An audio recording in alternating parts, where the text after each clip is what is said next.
दिनै आं रायजो सभायाव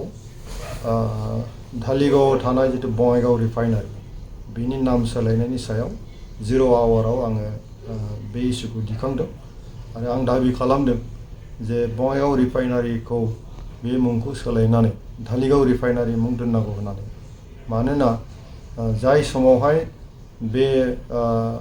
बङाइगाव रिफाइनारिखौ गायसननाय जादों मोनसे समावहाय बेखौ बिआरपिएल होननानै मिथिनाय जायोमोन बङाइगाव रिफाइनारि पेट्रकेमिकेल लिमिटेड आरो बेखौ 1974 मायथाइयाव गायसननाय जादोंमोन बै समनिफ्राय फैनानै 2009 मायथाइयाव बिआरपिएलआ आइअसिएलजों मार्ज जादों अब्लाबो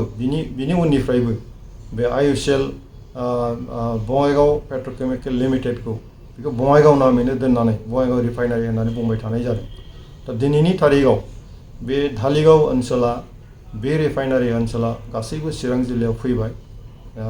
2003 मायथाइयाव जेब्ला बिटिसि जायो बिनि उनावहाय 2004 मायथाइनिफ्राय जितु चिरां जिल्ला गोदान जाबाय बै समनिफ्राय बेनि जे जायगा बेनि जे थावनि बे गासैबो चिरां जिल्लायाव फैबाय सेपारेट मोनसे एडमिनिस्ट्रेशनबो दङ गतिके बङाइगाव नाम दोननायनि खुनु जुक्ति गैला आं बे बाथ्राखौ बुंनानै दिनै रायजो सभायाव दाबि दिखांदों सरकारनि खाथियाव आं दाबि दिखांदों जे थाबैनो जे बङाइगावनि जायगायाव जिहेतु बे थाव सोदांग्रा जे कम्पानि जे मोनसे बियो जिहेतु धालिगावआवनो दङ गतिके धालिगावआबो मोनसे एस्टाब्लिश नाम जाबाय गतिके आं बेखौ धालिगाव रिफाइनारि नाम दोननांगौ होननानै दाबि दिखांनाय जादों फैबाय थानाय समावहाय आं मिजिंथिदों बेखौ सरकारा जुदि मावोब्ला बिनि मुङा बङाइगाव रिफाइनारिनि जायगायाव धालिगाव रिफाइनारि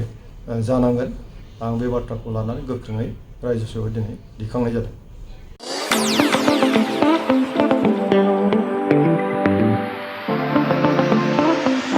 सानाय सुनाय बेरामनि जेंनायाव गोग्लैना थानायफोरनि थाखाय गोजोनथाव खौरां गावनि देहानि सानाय सुनायखौ लानानै दुखुआव थानो गोनां गैला जुदि नोंथाङा सानाय सुनाय दंब्ला जिंगासिनांगौनि गोनांथि गैया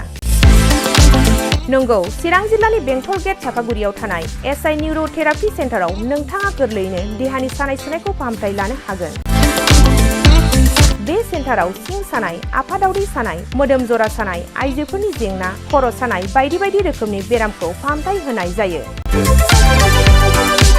बे एसआइ निउर'थेरापि सेन्टाराव बेरामिया थानानै फाहामथाय लानो हानायनिबो सुबिदा दङ